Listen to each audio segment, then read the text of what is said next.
what is just marketing and trends, and what actually is important for building an unbreakable future.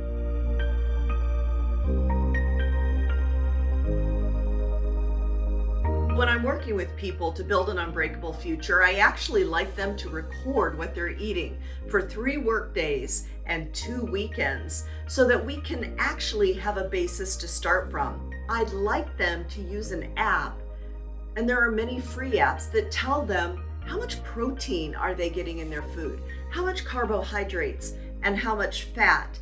Because when we begin to quantify what we're eating, we can make realistic decisions.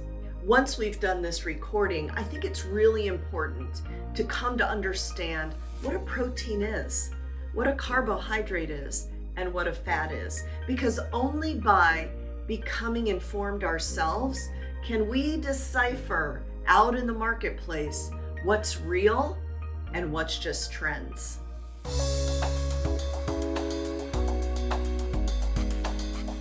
She was born in 1931 and she's one of the healthiest people I know. My 100-year-old grandpa drinks this green juice every day.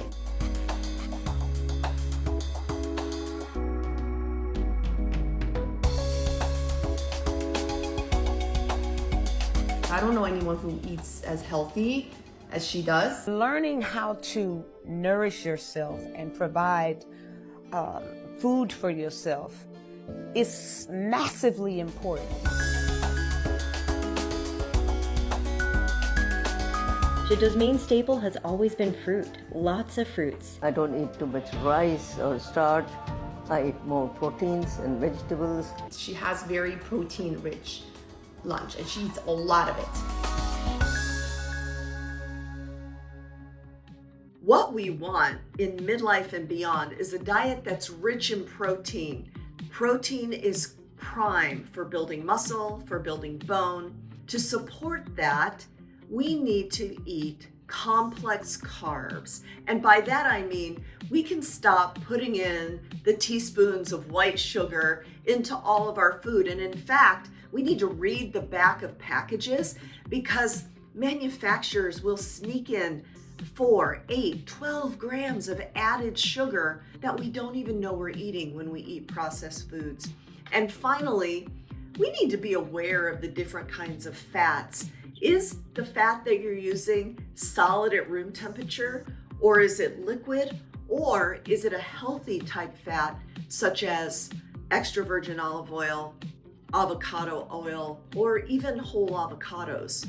Knowing those 3 primary areas of food are critical to developing a balanced diet in the right proportion. The combination of inflammation over long periods of time is the concept of inflammaging. Here are several things you can do to decrease your overall level of inflammation and therefore the time bomb of inflammaging. Number 1, I've said it before, I'm going to say it again. We have got to decrease the total load of simple sugar we eat and replace that with fiber-filled carbohydrates.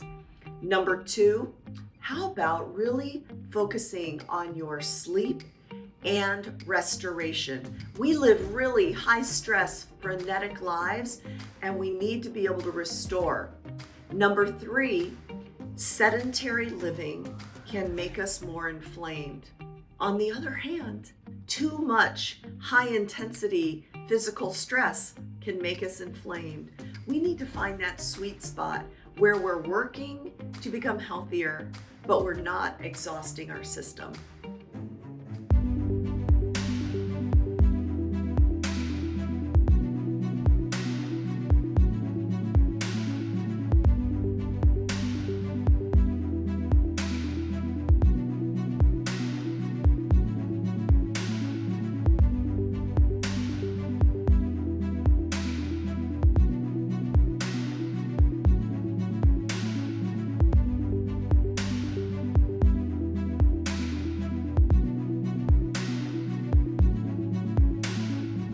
When you're reading the label on the back of a food, start at the very top. The critical information is the serving size.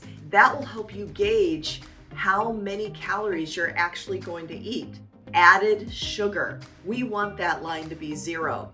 The next line I go to is protein. How many grams of protein does this serving size have? And finally, I look at the fat content. It's important to know these 3 macro contents in every label.